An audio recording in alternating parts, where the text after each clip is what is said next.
Propaganda film में एक खास टूल इस्तेमाल किया जाता है जिसके ज़रिए बुराई और अच्छाई के दरमियान जंग दिखाई जाती है।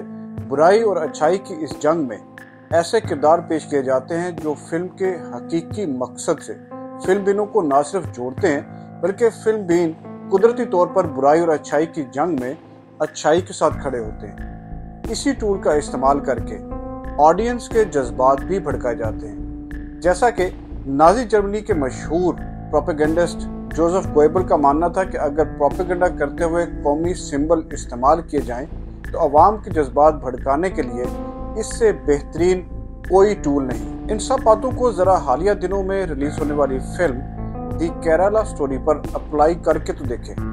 आपको वाज़े होगा कि किस तरह से फिल्म मेकर ने अवाम के जज्बात को भड़काने के लिए मुआशरे से 3 किरदार उठाए जिनको दहशतगर्द तंजीम में शामिल किए जाने का इल्ज़ाम है। इसके अलावा मजहब का रंग और कौमियत के लवाजमात को अच्छाई और बुराई की लड़ाई में बेहतरीन अंदाज में इस्तेमाल किया गया है। और ये कुदरती अमल तो है ही कि फिल्म बीनों के जज्बात तो बुराई के खिलाफ ही जाएंगे। 20वीं सदी के मशहूर सिनेमा थेरिस्ट और डॉक्यूमेंट्री फिल्म मेकिंग के पायनियर रूसी शहरी ज़ीगा वर्तोफ के मुताबिक the cinema I is cinema truth, यानी कैमरा जो देखता है वही सच है और वो कैमरे के जरिए एग्जिस्ट भी करता है। इसलिए देखने वाला आमतौर पर इसी को सच मान लेता है क्योंकि ज़्यादातर फिल्म बीनों के पास दूसरा कोई मजबूत पर्सपेक्टिव नहीं होता जो दिखाए जाने वाले मुबैना सच को काउंटर कर सके। द केरला स्टोरी सच है या झूठ?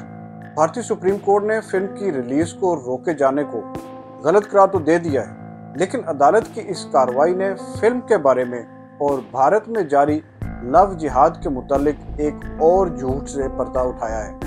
द केरला स्टोरी की पंच लाइन कि 32,000 लड़कियां ISIS में शामिल होकर शाम या इराक में दफन हैं। यह कोई अफसाना नहीं था कि कहा जाता कि कहानी को दरगुजर कर दिया जाए या फिल्म के किरदारों को अफसानवी समझकर इग्नोर कर दिया जाए, बल्कि द केरला स्टोरी की कहानी में हकीकी रंग भरने के लिए 3 ऐसे किरदारों पर कहानी तख्लीक की गई है जो हिंदू लड़कियां थीं, लेकिन एक सोची समझी साजिश के तहत उन्हें लव जिहाद के जाल में फंसा कर इराक ले जाया गया, जहां वो दुनिया की सबसे खतरनाक दहशतगर्द तंजीम ISIS में शामिल हो गई। इस फिल्म में अच्छाई और बुराई की जंग में फिल्म मेकर ने बड़े ही उम्दा तरीके से फिल्म बीनों को अच्छाई की जानिब धकेला, लेकिन यहाँ पर फिर प्रोपेगेंडा का तड़का भी शानदार तरीके से लगाया गया जो बहुत ज्यादा बिका है। इस फिल्म में प्रोपेगेंडा ये है कि सिर्फ केरला से 32,000 हिंदू लड़कियों को साजिश के तहत मुसलमान करके ISIS में शामिल कराया गया, जो पता नहीं अब कहाँ दफन है। फिल्म में आमतौर पर डेटा इसलिए शामिल किया जाता है कि बताई जाने वाली कहानी सच्ची लगे, जिसकी वजह से फिल्म का इम्पैक्ट बहुत वसी हो जाता है। तो अगर ये डेटा सच था तो अब फिल्म मेकर क्यों इस डेटा को अफसाना करार दे रहा है? यानी डेटा भी अफसाना होता है, ये पहली बार सुनने और देखने को मिल रहा है। अफसानवी किरदार, अफसानवी वाकया या किसी फिल्म की अफसानवी स्टोरी तख्लीक करने पर किसी को कोई एतराज़ नहीं होना चाहिए, जबकि डेटा और कुछ सच्चे वाकयात की बुनियाद पर बनी किसी भी फिल्म को या तो आप सच कहेंगे या झूठ। और ऐसा ही कुछ भारतीय सुप्रीम कोर्ट में देखने को मिला जब हालिया दिनों में रिलीज होने वाली फिल्म दी केरला स्टोरी पर हियरिंग हुई।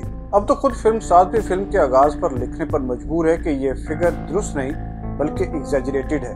हमने अपने चैनल पर इस फिल्म से मुतल्लिक अपनी पहली वीडियो में कुछ काबिल एतमाद डेटा आपको बताया था।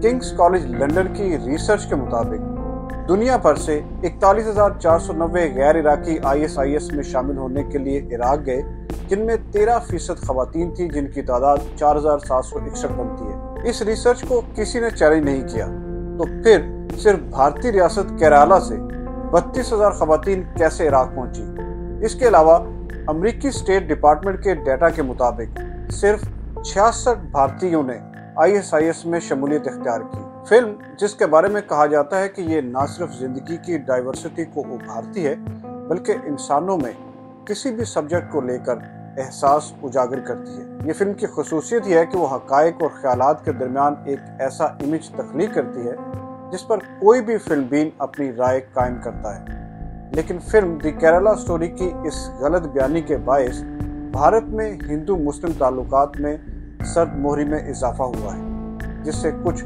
यूं दिखाई देता है कि फिल्म मेकर ने जिस मकसद के हसूल के लिए फिल्म बनाई उसमें वो कामयाब हुआ है। और अब फिल्म के आगाज में इस डिस्क्लेमर से कोई फर्क नहीं पड़ता कि 32,000 वाली फिगर अफसानवी है, क्योंकि फिल्म ने जो मकसद हासिल करना था वो तो हो चुका।